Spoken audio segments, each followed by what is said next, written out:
Welcome to the Business of Hotels podcast, examining the issues mattering most to owners and investors. And now, your hosts, Gary and Glenn.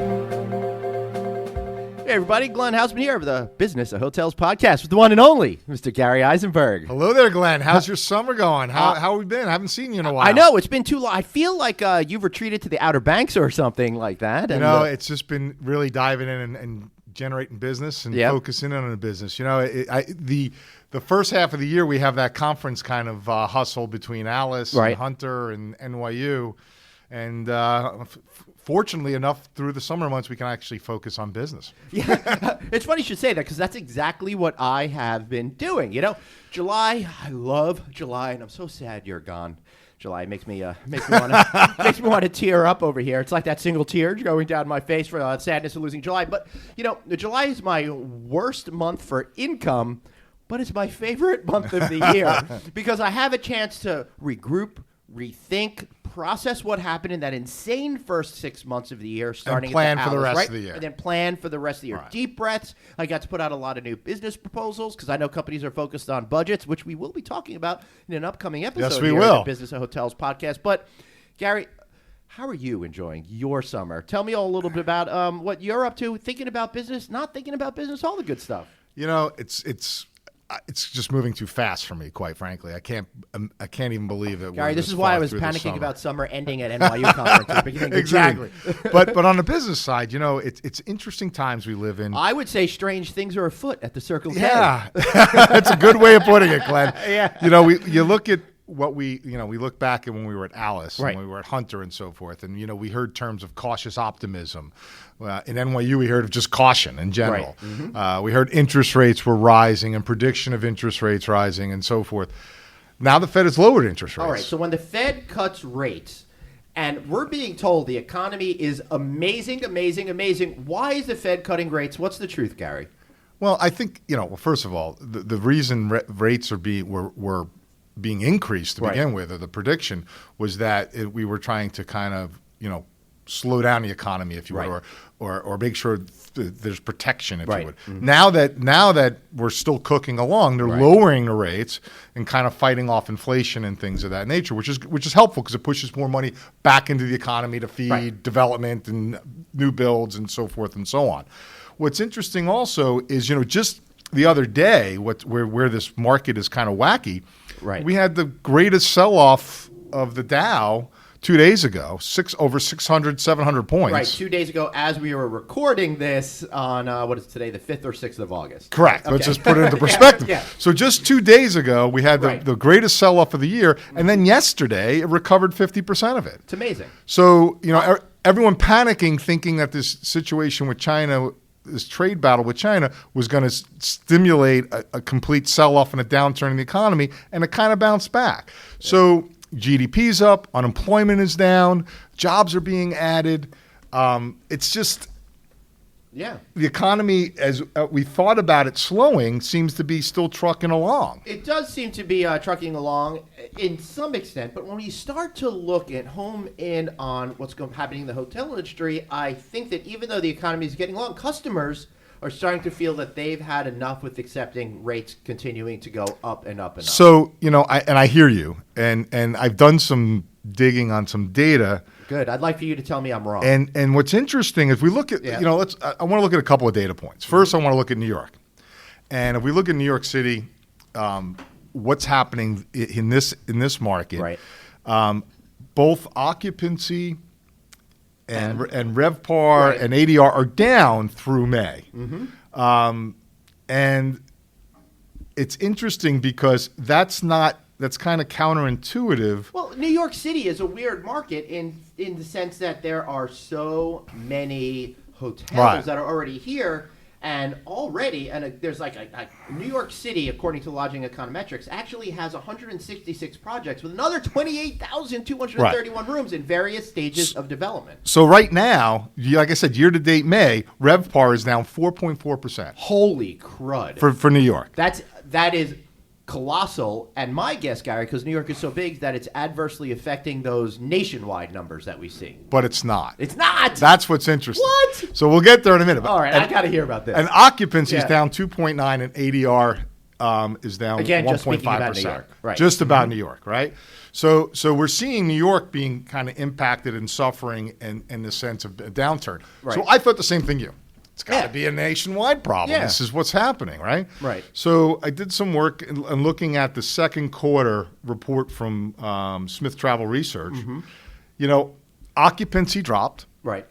0.1 of a point to 70%. So Right. basically that's flat. And if you think about long-term averages, what's 59% in the hotel 60s industries? -ish, Right. yeah. So we're still doing pretty darn good. Very well. Yeah.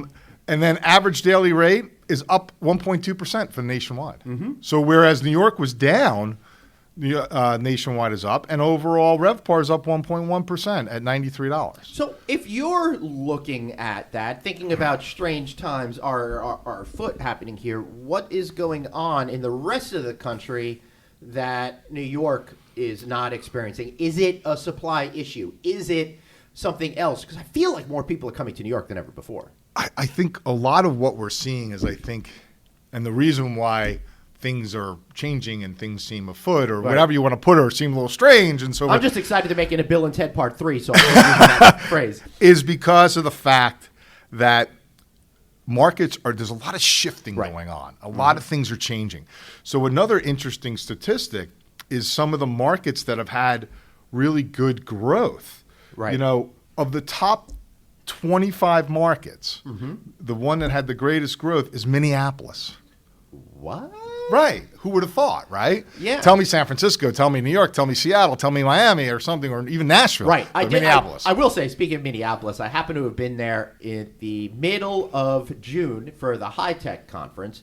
A lot of great hotel product has definitely come into that market for sure. I stayed at a Canopy in Minneapolis. Absolutely fantastic property. This brand new Radisson Red right across the street. Another beautiful property. So they're putting their best foot forward in terms of that. That's for sure. And then the greatest growth in occupancy in this last quarter was Chicago and Tampa. Again, strong, big markets, you know, but not the icons that you typically hear of, right? So things are changing. Things are shifting. And also what we're hearing, and we heard this, if you'll recall back at when we were in Hunter, is the focus has been on profitability, right? Where the hotel companies are zoning in on how do I improve profit, not just focusing in on RevPAR.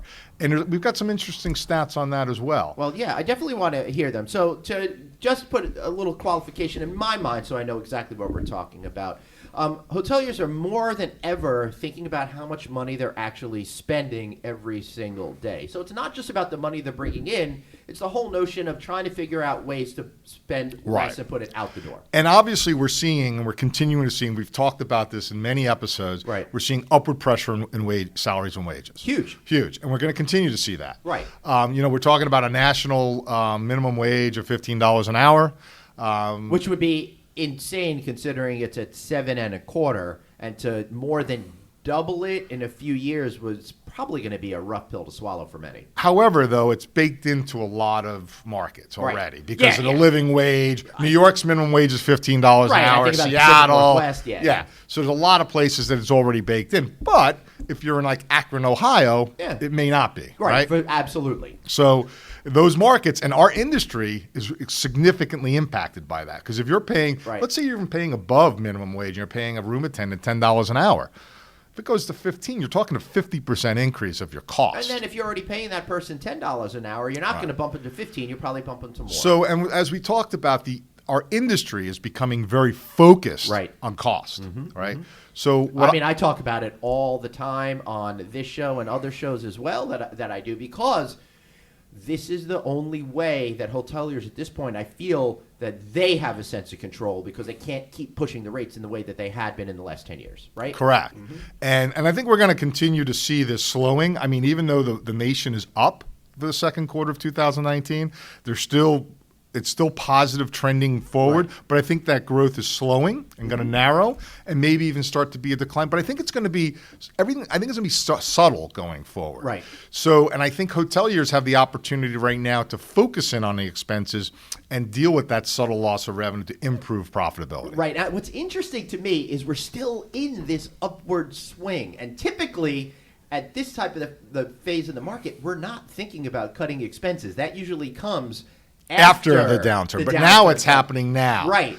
And I think that push trend of upward wage mobility, of the upward wage pressure of costs, is also creating opportunities for us to look for opportunity or ways to reduce costs, such as robotics and things of that nature, which will come into play. We've talked about a few times on the show. That will continue to grow, will continue to expand to reduce expense load. I got a question for you. Yes. All right.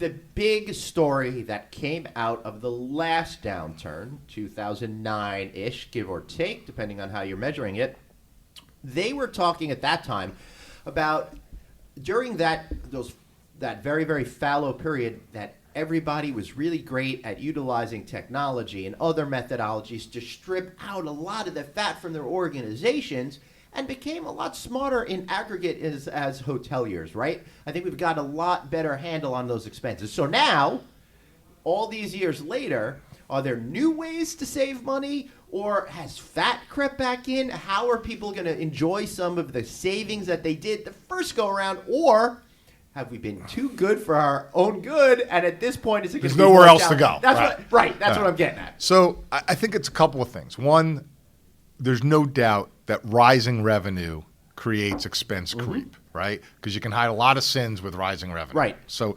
undoubtedly that happens. And a lot of times we ignore those sins, right? Until we have a downturn. I think, though, what's happened in the last couple of years of this being long in the tooth on the cycle and owners and so forth being a little concerned of when that shoe's going to drop, that they've actually started to look at and start reducing some of that fat now. Fascinating. That's already happened, I believe. So maybe that is a And lesson we can that prove came that. out of the last downturn. Don't wait until it's too late. Ooh, that's a good bumper sticker. So I think also that you have that you're not waiting, you're starting that. And then we're also seeing technology again coming into the fold. Right. Where, the Internet of Things and using of robotics and different things is going to make workflow optimization software, which Gonna, I talk about all the time, is the next great panacea of opportunity. Correct. Reducing and figuring out how to maximize your highest cost, which is your wages, whether that be maximizing the productivity of your labor or actually replacing your labor with robotics and things of that nature. That will happen. We look at McDonald's. We talked about this before, I believe. McDonald's is running the stores with one person. That's just to serve the food. The entire kitchen's robotic. They have now little touch menus out, kiosks outside. Right. Eventually, it'll be one person running the store. So how does that translate to a hotel experience, which is very different than the McDonald's experience, where I don't feel like I need to have that one-on-one communication with the folks there? I think we've talked about this, but where we'll see the expansion of robotics is going to be more of the back of the house type environment. That's where you see it. Hi, this is Gary Isenberg with LW Hospitality Advisors, president of their asset management division, where we bridge the gap between hotel ownership and management. View us at our website at www.lwhospitalityadvisors.com. You can always email me at gary.isenberg@lwhadvisors.com. Feel free to call me as well at 212-300-6684, extension 108. Look forward to speaking to you or receiving your emails. Back to strange things are afoot here in the market. You've got a successful business managing assets and stuff like that, and your owners and operators are probably starting to ask you what you're thinking about. What are some of the tricks that you're considering right now? Is it just trying to lower the amount of hours people are working through enhanced technology, or are there other things that you're starting to think about that you could advise on to make sure hoteliers stay in the black? So it's interesting you bring it up. I think right now, we're in a position where, you need to look at our expenses. We need to look at how to reduce. But there's lots of tools out there as well. And one of the tools that's out there today is a company called HotStats.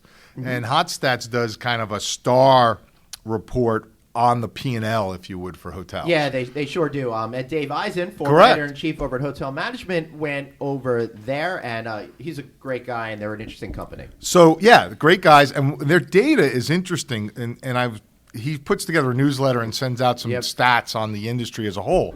And some of the things that were pointed out is quite interesting. The kind of dovetails with what we were talking about. Right. RevPAR itself is down 0.5%. Now, his data is nationwide, and it's corporate brand managed hotels. Right. So these are going to be the more super tankers and things like that in the top 25 major markets, right? San Francisco, New York, things of that nature.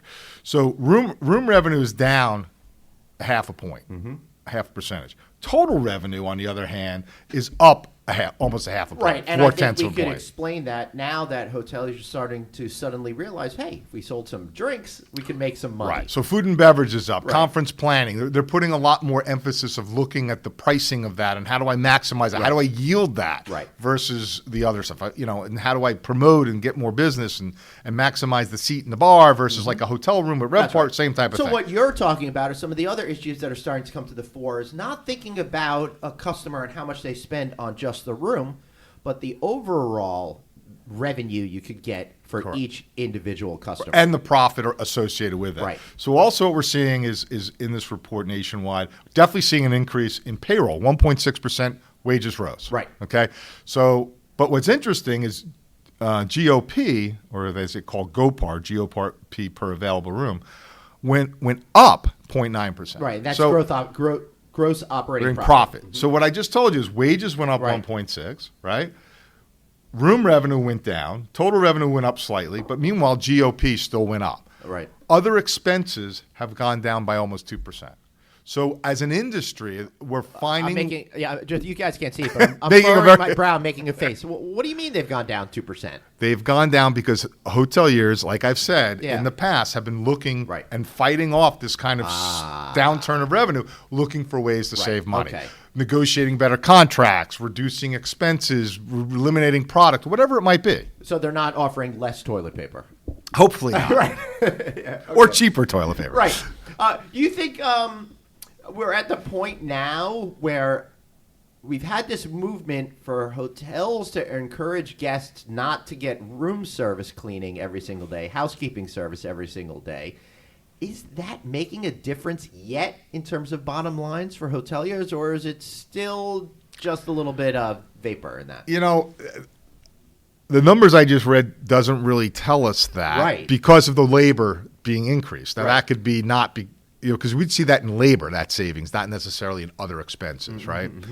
So that's hard to say. Maybe it is, maybe it isn't. Well, I'm not sure. The other savings, if you don't clean stuff as much, not to say that it's dirty, but if guests opt out of housekeeping, linen laundry expense would be a little less, right? And but we've already had the opt out on the laundry in the sense of hang your towel, right? So you might still be getting service, right? But you might not be laundering the towel. So that's already kind of baked in to some degree. Well, I'm saying if you don't get service, the true savings is really the payroll dollars, right? I think that makes a whole lot of sense because maybe instead of having 5 people on your housekeeping team, you might need 4.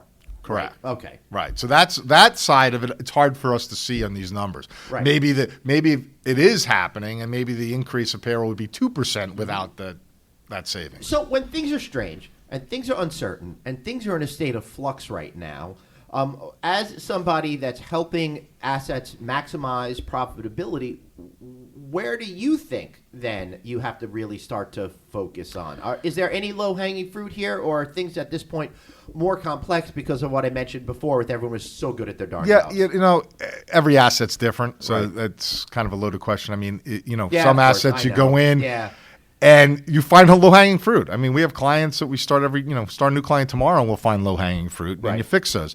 So that tells me then if you're too close to something that you might not see some obvious fixes. Oh, obvious. Always. If you're part of the story, you're part of the problem. Right. So, a lot of times, as an old boss used to say to me years ago, is a new broom sweeps clean, right? Right.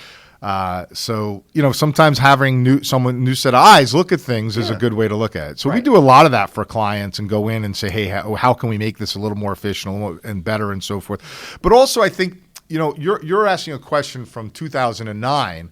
But the playing field 2009 and the playing field today is very different. Right. Okay. Yeah, so 2009, for example, Airbnb didn't exist. Right. So we didn't have that competition, right? Right. We didn't have that or that revenue source because now we can also use that in our environment. To be fair, I still had people sleeping on my couches. I just didn't charge them for it. And if you look at a lot of these different things that existed then that don't, Instagram didn't exist then and it does now. And so the world has changed. Our cost basis has changed.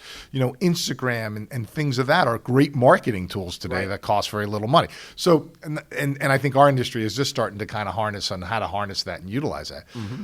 But my point is there are lots of expense factors and things that didn't exist years ago, 10 years ago that do now, or that existed that don't exist anymore. Right. Where we've been able to eliminate expenses and reduce costs.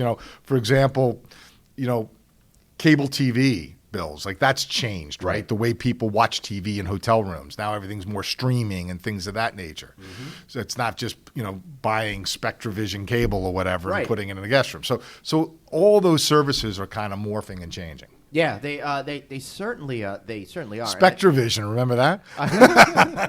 Yeah, I remember the nicknames for it more. But yeah, hoteliers lost all of the income on phones, on pay-per-view movies, essentially, all of that kind of stuff because I bring this turbo-powered computer that sits in my pocket all the time, and I could get all of my entertainment purposes and communications needs fulfilled through. Right. So what has also changed is the cost of high-speed internet. That has cost hotels a tremendous amount of money over the last 10 years of expanding that bandwidth and so forth to support everyone with their use. So my point is that whole expense model is constantly changing and morphing. Mm-hmm. So to sit there and say, hey, we just learned how to do everything right in 2009, and that's continued on, there's always ways to improve because it's always morphing. So that is good news then, because their technologies come into the light that will help you reduce expenses, while others are coming in that add to the expenses. Correct. But in between, you'll be able to find the ways that's right to make your property more successful. Exactly. Right. Excellent. So what other observations are you seeing right now that saying to you that things are unusual in the market and are different than they were 6 months ago? So we're also entering the 112th consecutive month of upward mobility and profit and growth, which is tying with the longest cycle that we've ever had in this industry. When was that? Yeah, interesting. I think that was before my time in the business. And No, it was like not. 96. It was not. When was it? It was 1991 to December 1991 through March of 2001. Okay. All right, so after the savings and loan crisis, but before the terrorist attacks here in the United States in September of 2001. Correct. So this was after this was really after. Yeah. Okay. March 2001 was if you think about it was dot bomb, right? Yeah. And then 9/11. That makes a whole lot of sense to me in the sense that I was young and inexperienced. I don't think I even understood the notion of cycles at that point. So I wasn't really reflecting on, wow, we're in up times. I was just like trying to file a story and figure out how to use a Macintosh computer. Exactly. Yeah. So that, and I would have thought it was, back in the 60s or somewhere later as well, but that's what I've read. And it's interesting, so what does that mean? Do we continue on? Right. Or are we gonna blow this cycle right. and actually blow the record and I could expand and beat the record, or are we gonna tie it? Well, I say we're going to beat the record. I think so too. I think things seem, when we were at NYU and probably even at Hunter, I was probably taking a lot more of a cautious approach and thinking that an adjustment was coming. Mm-hmm. But now, especially because the Feds were raising rates, now that they're back on the cycle of lowering rates and keeping the economy trucking along, I kind of think like it seems like it's going to, I don't want to jinx us, but it seems like it's going to take a lot to throw us off the track. Right, and to be fair, it's the first time in 10 years that they had to lower rates, right? No, they were low. I think they were lowering rates prior as I think by 2009 or so, we'd gotten down to zero. And since then, it's upward. Oh well, you guys. I don't know. Yeah, I'm not sure Tell exactly us how horribly wrong I am here. And I think there was some. You're right. I mean, it was definitely upward, but I think there might have been some lowering last year. I feel like I caught that factoid on the news and was trying to pass it off. All right, as your own information. There you go. Yeah, but I don't want to be here spreading fake news. All right, so maybe it's time to wrap all of this up in a bow. Could you provide us with some advice on how to make sure hoteliers are staying sharp, looking for opportunities to lower expenses, while simultaneously trying to discover new ways to build their business base to make more money?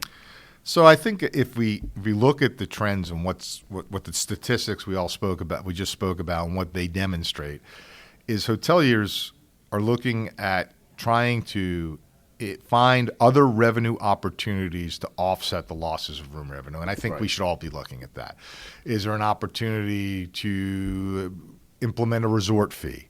Is there an opportunity to look at your food and beverage pricing? Is there an opportunity to look at your internet, and provide some incremental ability to stream and so forth for a cost? Continue to provide certain things for free, but is there an opportunity to provide additional product at a cost? Right. You got, some of these resort hotels, are moving towards if you're staying for an extended period of time, not cleaning the room every day, right? And kind of like implementing that. Then creating a revenue model where if you want to buy housekeeping service every day, so kind of it costs you more. So reinventing the wheel and kind of creating an a la carte kind of environment in certain hotel products in certain markets makes sense. I like how you qualified it by saying certain hotel products in certain markets. Correct. Because the hotel industry is very, very different than the airline business, which has managed to unbundle a lot of their services successfully. Correct. And I think we're going to continue to see a lot of unbundling and that kind of stuff as we move forward. And I think we're looking for those opportunities, and we're looking at ways to increase revenue. Other ancillary revenues is look at your banquet charges and your service charges. Are you competitive? Is there an ability to increase that? Because that's income to you. Right. All the internet, like I said, internet before, all those types of things. Are you getting good commissions if you're doing weddings and you're recommending a florist and that kind of stuff? Are you getting a commission back? Your dry cleaning and valet and all that type of stuff. Making sure that you're maximizing those revenues.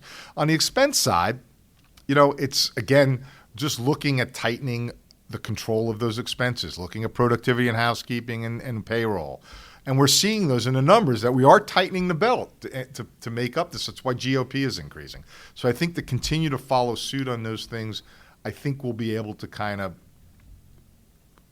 buoy the tide, so to speak. Great. And float with it. So. I like it. So be smart, be armed with information. Information is critical and key, buddy. Right. I absolutely love that. So before we wrap up, I don't want to give one of my clients an ad, but if you guys want to save money on internet service, drop me a line, Glenn@rouse.media. I can help you with that. Because Here he goes, always pitching. I know. I'm trying to stay away from it, but I hate when a piece of information that I can share that's going to help the listeners out there, and I can't keep it to myself. He just doesn't want to share the revenue stream on the advertising with me. That's the problem.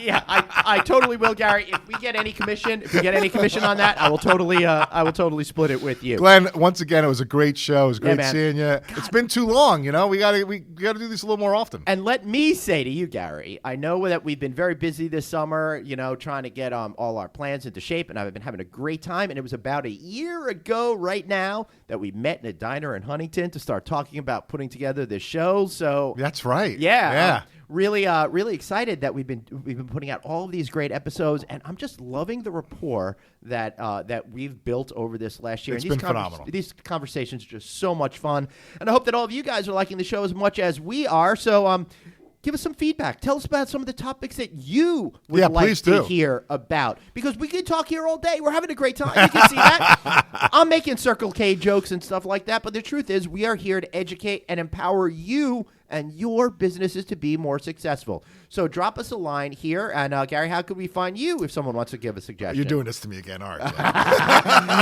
Our never-ending quest to see if Gary can figure out his email address versus the website address. While you're thinking about that, I'm at Traveling Glenn on social media, or easy enough, Glenn@rouse.media. Are you ready? I'm ready. Okay. You can reach me on my email address, yes. Gary. Isenberg at LWHadvisors.com. Right. And our email address yeah, at LWHospitalityadvisors.com. Well, I love that. And Gary did that without any notes, so I'm very proud of him today. And I want to thank all of you for listening to another show of the Business of Hotels podcast. And we'll be back much sooner than the last break that we had for the last 2 months or so. Thanks for listening, and we'll be back next time. Great. Thanks, guys. Great talking to you. Take care, guys.